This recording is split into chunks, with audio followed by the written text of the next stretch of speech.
The starboard propeller blade of the Cessna 206 bent backward at an 82-degree angle, an anomaly that immediately disrupted the symmetry of the hangar.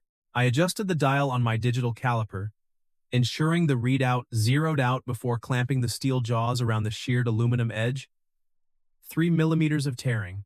A standard runway ground strike, caused by pilot error, would produce a uniform abrasive scraping along the leading edge, not a clean shear, implying the landing gear had already collapsed before the nose dropped. I wiped a smudge of hydraulic fluid from the metal with a microfiber cloth, noting the asymmetrical pooling of oil on the concrete floor. Someone had moved the drip pan 2 inches to the left, defeating its entire purpose. The hangar doors rattled, fighting a losing battle against the heavy coastal wind. The draft carried the distinct, sharp scent of salt spray and oxidized iron into the enclosed space. Footsteps echoed against the corrugated steel walls, lacking the heavy, measured tread of the local mechanics.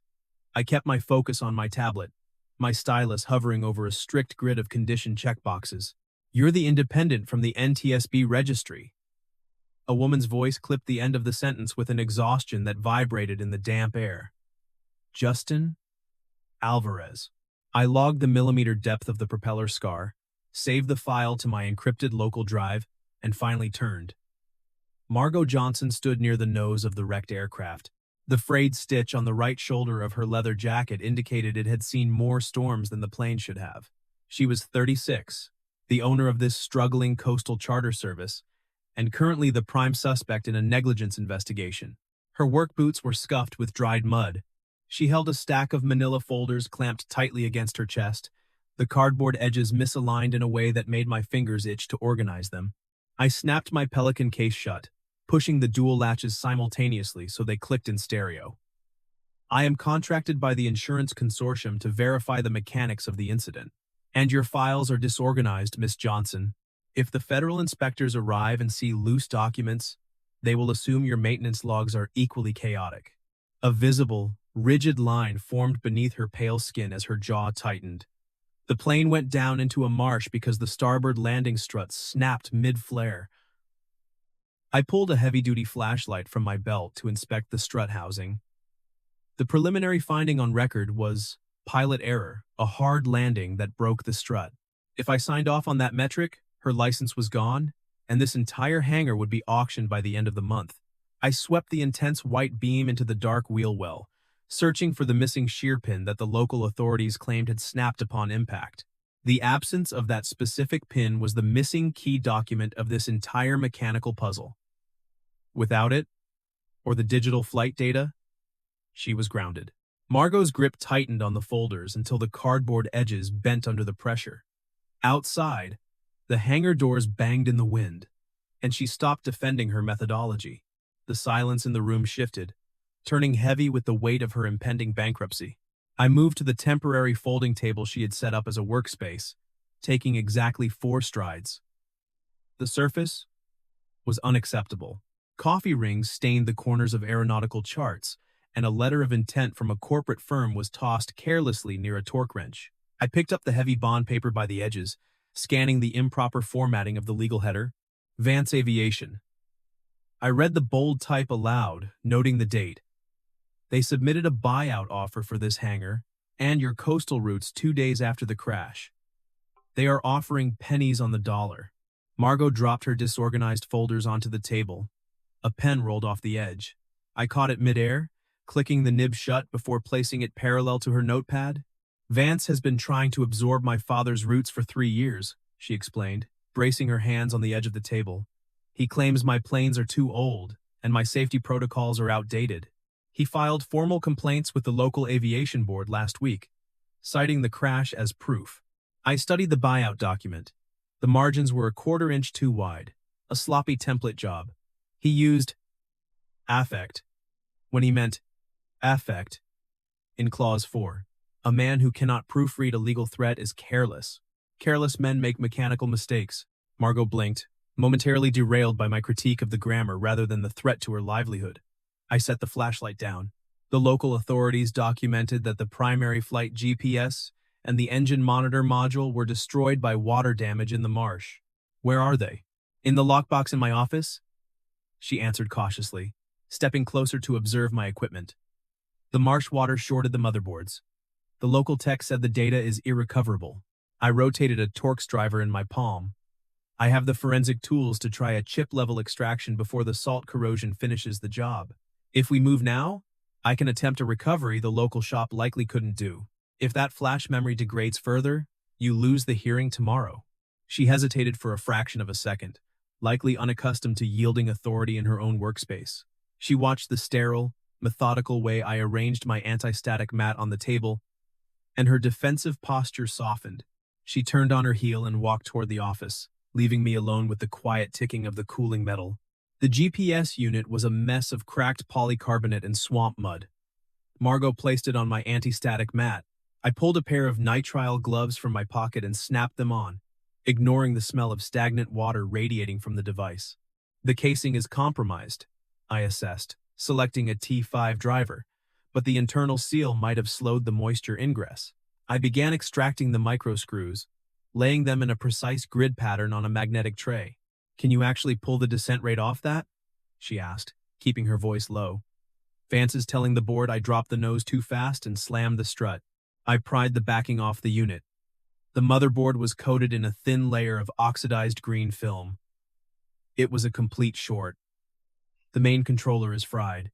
She exhaled sharply, a sound of profound defeat that echoed off the aluminum fuselage nearby. I reached into my Pelican case, extracting a fine-tip soldering iron and a spool of microwire. However, the flash memory chip operates on a separate power rail. I will bypass the dead controller, solder a direct jumper to the chip, and read it through an external logic analyzer. I plugged in the iron, waiting the exact 14 seconds it took to reach optimal temperature. My hand remained perfectly steady as I applied a microscopic bead of flux, then touched the iron to the terminal. A tiny wisp of smoke curled upward. I attached the jumper wire. The connection was flawless, shiny, and structurally sound. "Plug in the USB interface," I directed, keeping my focus entirely on the board. She reached across the table and plugged the cable into my diagnostic laptop. A green light blinked on the analyzer. The terminal window on my screen cascaded with raw hexadecimal data. I hit the spacebar to lock the scrolling text.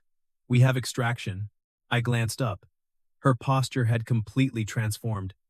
The rigid tension melted out of her shoulders as she stared at the scrolling numbers. I looked back down at the screen, locking the file into a secure partition before any corruption could occur. The next afternoon, the coastal wind shifted, bringing a heavy, damp fog that practically swallowed the hangar. I sat at the folding table, my laptop tethered to the power grid, analyzing the raw hexadecimal data line by line. Margot paced near the hangar doors, her boots striking the concrete in an irregular, distracting pattern. "If the descent rate shows a normal glide path, that proves the strut was already failing before I flared," she reasoned, her voice carrying too loudly in the cavernous space. "I need to call the FAA inspector right now and tell him to halt Vance's complaint." I paused the data scroll. "We do not possess the complete narrative. Releasing partial data violates protocol. You must wait until I correlate the telemetry with the metallurgical fatigue analysis. Vance is trying to get an emergency injunction to seize my operating certificate tomorrow," she argued, walking toward me. "I can't wait for your spreadsheets to be finished." She reached for the printed graph on my desk. I kept my hands flat on the desk, refusing to physically block her but holding my ground. "Do not touch the chain of custody. If you act impulsively, you hand Vance exactly what he wants, an excuse to call you erratic." Margot glared at me, her eyes bright with frustration. She opened her mouth to argue, prepared to unleash a barrage of defensive reasoning. I braced myself to correct her logic, to demand silence so I could work. But she looked exhausted, carrying the sheer weight of a family legacy hanging by a thread. I stopped myself from interrupting her. It took a massive amount of internal restraint to swallow my lecture on protocol. I deliberately stepped back, yielding the physical space. I let the silence do the work. She took a breath, recognizing the pause. "My father built this company from a single dirt runway," she shared, her voice losing its anger, replaced by a quiet, fierce determination. "I know this coast. I know the wind shear off the bluffs. The plane did not hit hard. The strut failed. Then let me finish proving it." I turned back to the screen, adjusting the contrast. I reached out and silently aligned the edges of her scattered manila folders, squaring them with the corner of the table. She watched my hands for a moment, then finally sat down in the spare metal chair.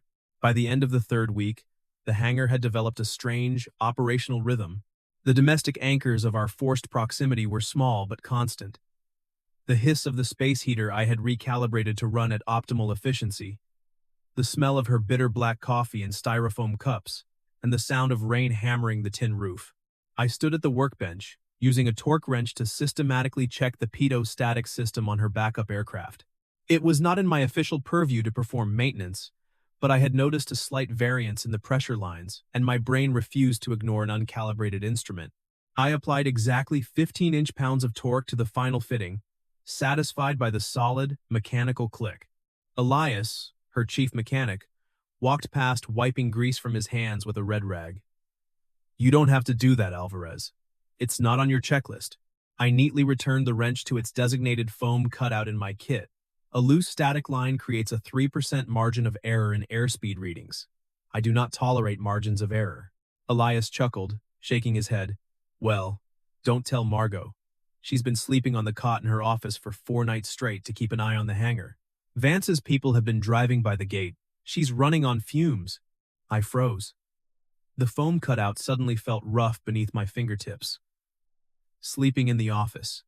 No wonder her handwriting on the daily logs had deteriorated into an illegible scrawl yesterday. I wiped my hands methodically, walked over to the office, and pushed the door open. Margot was asleep at her desk, her head resting on her arms, a highlighter still gripped loosely in her hand. The room was freezing because she hadn't sealed the window latch. I quietly closed the window, locking it into the weather stripping to block the coastal draft. I took the highlighter from her loose grip and capped it, placing it parallel to the keyboard. Pulling my laptop from my bag, I drafted a formal notice to the insurance board requesting a 48-hour extension on the preliminary physical inspection, citing complex metallurgical required delays. It was a slight manipulation of the schedule, but it was legally sound. I hit send. I was forcing a break in the timeline. She would have 2 days where she did not have to defend her existence to the authorities. I turned the office heater on, set it to a comfortable 68 degrees, and quietly closed the door behind me. The quiet shattered the following Tuesday.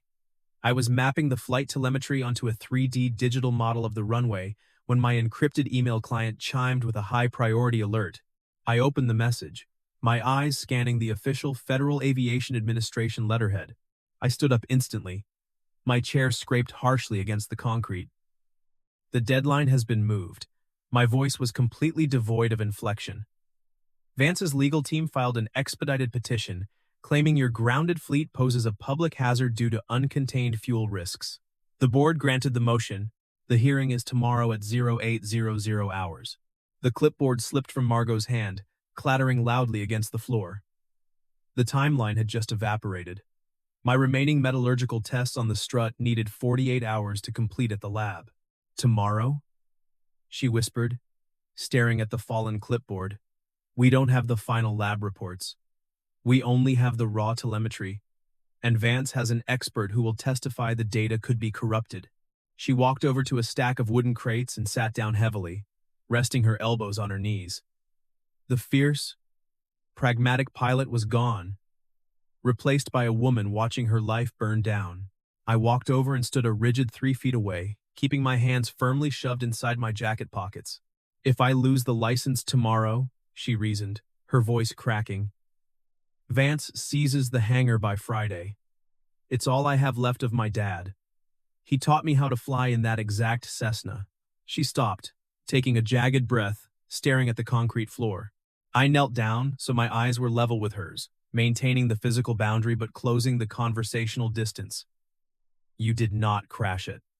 The telemetry shows you executed a textbook flare. The strut failed. But we don't have the proof of why it failed yet," she countered, looking at me with absolute despair. "I will find it." I stood up, turning my back to the distraction of her exhaustion. "I have 14 hours until the hearing. I will dismantle every piece of evidence until I find the flaw. Go home, Margot. Let me work." At 0300 hours, The hangar was silent except for the rhythmic hum of my laptop's cooling fan. I rubbed my eyes, feeling the burn of staring at the Spectrum Analyzer software for 6 straight hours. Vance had submitted an audio recording from the local control tower to the board, claiming Margot had ignored a wind shear warning on approach. I ran the audio file through the forensic software for the 5th time. The metadata looked clean, but my brain refused to accept surface-level data. I zoomed in on the visual representation of the audio frequencies, isolating the background noise behind the air traffic controller's voice. There, a discrepancy. I leaned closer to the screen. The background hum of the tower's ventilation system dropped out for exactly 0.4 seconds, right before the wind shear warning was spoken. I cross-referenced the timestamp. The warning wasn't from the day of the crash. It was spliced in from a previous flight. Vance's team had altered the digital audio file to frame her for ignoring a warning that was never given. Using my registry credentials and the insurer's emergency evidence authorization, I pulled the master archive from the federal database, comparing the hex codes. They didn't match. It was a lie. I had the absolute, undeniable, measurable proof. The boardroom at the regional FAA office was heavily air-conditioned, smelling of stale carpet and institutional polish. I sat at the witness table, my posture straight, my documents aligned squarely in front of me. Margot sat to my left, wearing a sharp navy blazer, her hands folded tightly in her lap. Across the aisle, Vance smirked confidently at the 3 board investigators sitting on the dais. "Mr. Alvarez," the lead investigator prompted, peering over his glasses. "You are an independent contractor. Do you have a preliminary finding regarding the structural failure of Miss Johnson's aircraft?" Vance leaned forward, adjusting his tie. "The finding is obvious. Pilot error resulting in a hard landing. We have the audio of her ignoring the tower warnings. The strut simply couldn't handle the impact." I did not look at Vance. I kept my eyes fixed on the lead investigator. The audio submitted by Vance Aviation is a fraudulent construct. The room went dead silent. Vance's smirk vanished. I pressed a button on my laptop, projecting the Spectrum Analyzer waveform onto the screen behind the board. If you direct your attention to the visual frequency at marker 2.4, you will observe a 0.4-second dead air drop. Background ventilation noise ceases entirely. The wind shear warning was spliced into the track post-incident. I have cross-referenced the hexadecimal footprint of this file with the Federal Master Archive.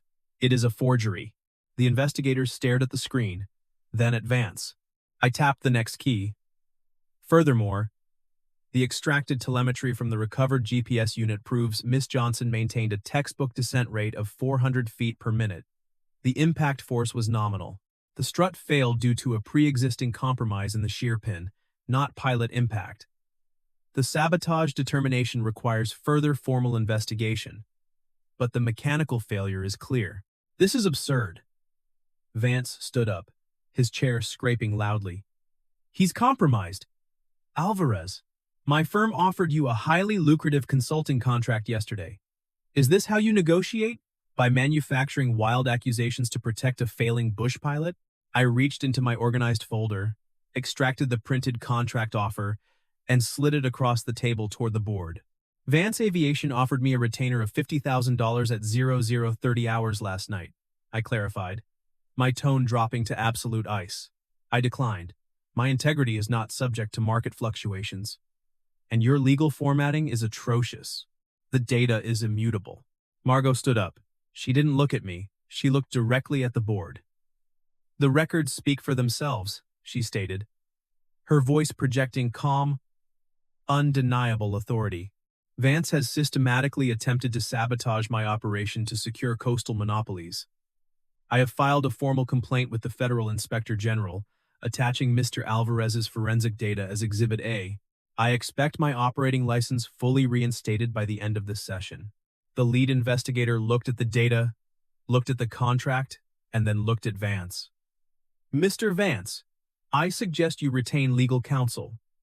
Miss Johnson, your suspension is lifted immediately." The fallout was swift and intensely practical. The local authorities seized Vance's computers by the end of the day. Margot and I returned to the hangar just as the sun was setting over the coastal bluffs, casting long, golden shadows across the concrete floor. The hangar was quiet. The immediate threat was gone, but a new, heavy silence hung between us. My contract was technically complete. My bag was packed, sitting near the door. The rigid boundaries of protocol dictated that I file my final report, shake her hand, and drive back to the city. Margot stood by the folding table, sorting through the actual, uncorrupted flight logs. She paused, looking down at my Pelican case. She reached out and touched the handle of my digital caliper, resting on the table. A week ago, I would have snapped at her for touching a calibrated instrument. Now, I just watched the way her fingers traced the metal. My hand stayed on the handle of the packed Pelican case for a beat too long. The hangar felt louder with it near the door than it had all week. "You turned down $50,000, she pointed out quietly, without looking up. The margins were a quarter-inch too wide. I kept my distance, though the urge to close the gap was immense. I cannot work for a man who uses incorrect formatting. She let out a small, breathy laugh, finally looking up at me. Right. The margins. She walked around the table, stopping 2 feet away. The board cleared my remaining fleet. I'm doing a test flight up the coast tomorrow morning, just to get back in the air.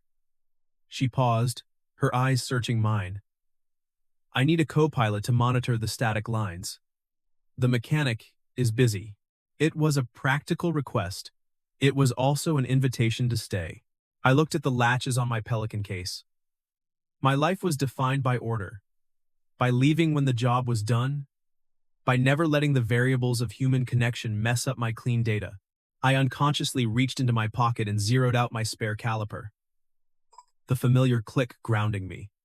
The hangar doors rattled in the wind, but the sound didn't irritate me anymore. I will need to verify the maintenance logs before we fly, I negotiated, my voice lower than usual. My scope can be extended for flight safety consulting. Margot smiled, a real, full expression that reached her eyes. She reached into her jacket pocket and pulled out a heavy brass key, the master key to the hangar. She held it out to me. A concrete, undeniable choice. You can audit them tonight, she offered clearly. Stay for the test flight tomorrow. If it goes clean, we plan the next route together. I looked at the key. I didn't hesitate.